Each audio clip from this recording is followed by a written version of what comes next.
اور اس وقت کو بھی یاد رکھو جب اللہ فرمائے گا کہ اے عیسیٰ ابن مریم، کیا تم نے لوگوں سے کہا تھا کہ اللہ کے سوا مجھے اور میری والدہ کو معبود مقرر کرو؟ وہ کہیں گے کہ تو پاک ہے، مجھے کب شایع تھا کہ میں ایسی بات کہتا جس کا مجھے کچھ حق نہیں۔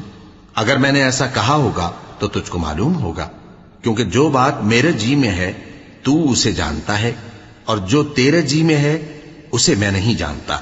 بے شک تو علام الغیوب ہے۔ میں نے ان سے کچھ نہیں کہا بجز اس کے جس کا تو نے مجھے حکم دیا، وہ یہ کہ تم اللہ کی عبادت کرو جو میرا اور تمہارا سب کا پروردگار ہے، اور جب تک میں ان میں رہا ان کے حالات کی خبر رکھتا رہا۔ پھر جب تو نے مجھے دنیا سے اٹھا لیا تو ہی ان کا نگراں تھا، اور تو ہر چیز سے خبردار ہے۔ اگر تو ان کو عذاب دے تو یہ تیرے بندے ہیں، اور اگر انہیں بخش دے تو تیری مہربانی، اس لیے کہ تو ہی